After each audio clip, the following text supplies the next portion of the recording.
गुजरातच्या अहमदाबादमध्ये काल एअर इंडियाच्या विमानाचा अपघात झाला आणि या विमानातून जावेद अली हे लंडनला प्रवास करत होते। गेल्या 12 वर्षापासून जावेद अलींचं वास्तव्य लंडनमध्ये आहे आणि ते सहपरिवार त्यांच्या आईची तब्येत बिघडल्याने तिला भेटण्यासाठी आलेले होते आणि 6 दिवसांच्या सुट्टीनंतर पुन्हा लंडनसाठी रवाना होतानाच ही दुर्घटना घडलेली आहे। त्यांचे नातेवाईक आपल्यासोबत आहेत। जावेद अली मूळचे कुठले आहेत आणि किती दिवसापूर्वी त्या इथे मुंबईमध्ये आलेले होते, किती वर्षापासून त्यांचं लंडनला वास्तव्य? लंडन ते 12 वर्ष झालं होतं, लंडनला शिफ्ट झालं आणि तिकडचे ते ब्रिटिश नागरिक झालं होतं। तिकडचे मुंबईला त्याची आई आहे, आईला भेटायला आलं होतं। 6 दिवसासाठी सुट्टीला भेटले तिला, तो आणि त्याची फॅमिलीबरोबर ते मुंबईला आले आणि काल परवाची त्याची फ्लाईट होती, याच्यासाठी रात्री निघाले ती मुंबईवरून अहमदाबादला आलं।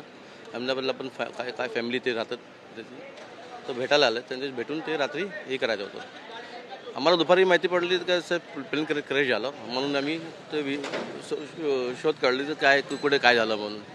तर तिकडे त्या टायमाला माहिती पडली आम्हाला की जावेद अली पण ते ह्या फ्लॅटमध्ये होता। तो जावेद अली यांच्यासोबत आणखी कोण कोण होतं? बायको होती आणि त्याची मुलगी होती 4 वर्षाची आणि 8 वर्षाचा मुलगा होता। तिथे एकूण 4 जण प्रवास करत होते। जवळपास 12 वर्षापासून ते तिकडे राहतात आणि त्यांची पत्नी सुद्धा ब्रिटिश नॅशनल आहे। नॅशनल आहे तो। ते सगळं ब्रिटिश झालं होतं, ते तिकडचं ते हे झालं होतं। खाली मुंबईला ते आई हे याच्यासाठी भेटायला आलं होतं आईला, आईचं हार्टचं ऑपरेशन आहे याच्यासाठी आलं तर आईला बघायला। तर सुट्टी कम भेटले म्हणून त्यांनी सांगितलं आईला ते आता थांब, मी नंतर आलो येणार आणि नंतर ऑपरेशन झालं परत त्याला मी घेऊन जाणार मुंबईला लंडनला, तुम्हाला पण घेऊन जाणार। विमान दुर्घटनेनंतर जवळपास आत्तापर्यंतची जी माहिती मिळते 242 जे प्रवासी होते क्रू मेंबर्ससहित, त्यापैकी 241 जणांचा मृत्यू झाल्याचं सांगण्यात येत आहे। मात्र तुमचे इथल्या यंत्रणांशी बोलणं झाल्यानंतर तुम्हाला तशी काही माहिती देण्यात आलेली आहे का? त्यांच्या मृत्यूचं काही कन्फर्मेशन देण्यात आलेलं आहे का? मृत्यूचं कन्फर्म झालंच आहे सगळं। या लोकांनी सगळं न्यूजमध्ये सगळं आलं की सगळं जी काही होतं ते सगळं मृत्यू झालं।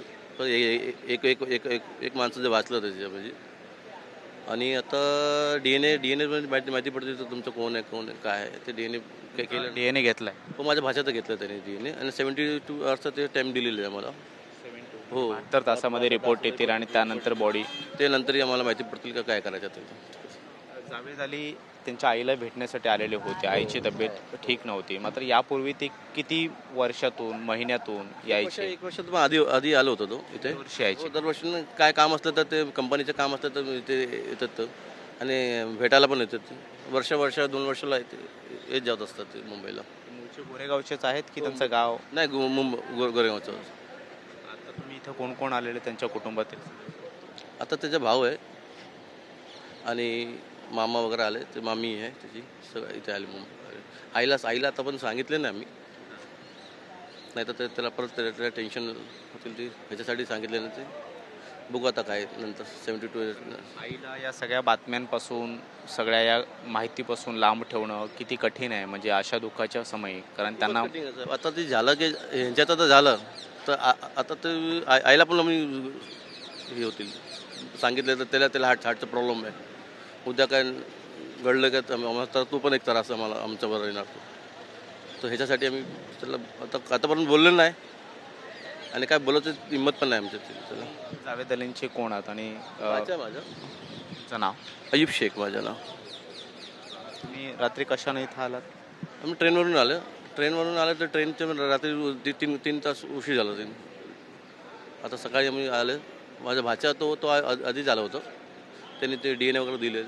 आता बघू उद्याचं। आता की मुंबईच्या गोरेगावमध्ये राहणारे जावेद अली जे 12 वर्षापासून तिकडे लंडनला आहेत, ते परिवारासहित त्याच्या आईला भेटण्यासाठी आलेले होते। आईची तब्येत ठीक नव्हती म्हणून फक्त 6 दिवसाच्या सुट्टीसाठी ते इथे आलेले होते। मात्र पुन्हा लंडनला परतत असताना ही मोठी दुर्घटना घडली आणि जावेद अली यांच्यासह त्यांची पत्नी, त्यांचा एक छोटा मुलगा आणि एक छोटी मुलगी अशा एकूण 4 सदस्यांचा या दुर्घटनेमध्ये मृत्यू झालेला आहे। त्यांचे नातेवाईक सध्या अहमदाबादच्या सिटी सिव्हिल रुग्णालयामध्ये पोहोचलेले आहेत आणि DNA त्यांनी दिलेला आहे। मात्र त्यांच्या मृत्यूची अधिकृत माहिती किंवा DNA मॅच झाल्यानंतर मृतदेह सोपवण्याची जी काही कार्यवाही आहे ते अद्याप पार पडलेलं नाही आहे। मात्र 72 तासांचा वेळ त्यांना देण्यात आलेला आहे। कॅमेरामन योगेश गुरोसोबत मी कृष्णा सोनारवाडकर, TV9 मराठी, गुजरात।